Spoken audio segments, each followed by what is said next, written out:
Hello friends, कैसे हैं आप सब। आप सब ठीक होंगे, हम भी ठीक हैं। ठीक तो नहीं बोल सकते हैं, लेकिन फिर भी बोल रहे हैं ठीक है। तो चलिए आप लोगों से एक बात शेयर करते हैं। हम बोले थे ना शेयर करेंगे, तो वही बात शेयर करना चाहते हैं। तो चलिए शुरू करते हैं। मेरे 2 मम्मी थी, जिसमें से मेरी एक मम्मी, बड़ी मम्मी, जो हम लोग को आने से पहले वो डेथ कर गई थी।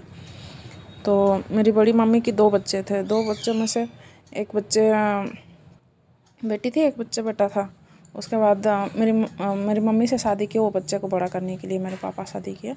तो शादी करने के बाद वो आए, बच्चे को बड़े किए। पहले तो मेरी बड़ी दीदी की शादी करवाए, छोटी थी, बड़ा करके। तो फिर उसके बाद भैया का शादी करवाया। भैया का शादी करवाने के बाद बहू आई तो बोली कि मेरी सौतेली सास है, ये वो। हो सकता है मेरी मम्मी की तरफ से भी कुछ खोट होगा, या तो कुछ कहा सुनी हुई होगी, या तो हो सकता है बहुत सारा रीज़न हो सकता है, हम लोग नहीं देखे। तो उसके बाद मेरी मम्मी के साथ शादी की है। तो वो तो अपनी बच्चे लोगों का शादी करवा के बहू वाला आए तो चली गई। शादी के बाद अपने मायके चली गई, मायके में रहने लगी, भैया को भी लेके। तो मेरी मम्मी के पास तो कुछ रहा नहीं, बच्चे तो आपने किए नहीं थे, वो दोनों बच्चों को देख के रह रहे थे। तो उसके बाद वो डिसीजन लिए कि हम लोग भी बच्चे करेंगे। तो बच्चे किए। बच्चे हम लोग में से है ना 3 बहन और 1 भाई हैं मेरी मम्मी की। तो जो कि मेरे पापा टेल्को में सर्विस करते थे। तो तभी मेरी तीनों दीदी की शादी हो गई थी, अच्छे अच्छे घरों में शादी हुई है।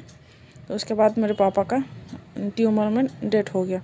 फिर उसके बाद मेरी मम्मी का जो पेंशन आता था, उसी में से हम दोनों भाई बहन को देखते थे, हम और मेरे भैया बच्चे थे, देखते थे। उसके बाद 1-2 साल बाद ना मेरी मम्मी का भी ट्यूमर हो गया। तो मेरी मम्मी भी चल बसी। तो हम और मेरे भैया, जो कि मेरे से 5 साल के बड़े थे, तो दोनों अकेले पड़ गए। तो फिर अभी कोई देखने के लिए कोई नहीं है, नहीं मेरे भैया, नहीं भाभी, नहीं अपनी दीदी लोग। वो लोग तो बड़े बड़े घरों की बहू बन चुकी थी। तो देखने के लिए कोई नहीं था, हम दोनों ही रह गए थे। तो कैसे रहे नहीं रहे वो तो देखने के लिए तो कुछ है नहीं, कोई भी नहीं। तो उसके बाद हम लोग दोनों रहने लगे। तकलीफ़ तो बहुत सारी हुई, वो बताएंगे नेक्स्ट वीडियो में, क्योंकि अभी लंबा बहुत बन रहा है, मिनी व्लॉग है। तो नेक्स्ट मिनी व्लॉग में आप लोगों को बताएंगे क्या हुआ क्या नहीं। बहुत लंबी कहानी है, एक ही दिन में तो होगा नहीं, थोड़ा थोड़ा करके बताना होगा। इसलिए धन्यवाद।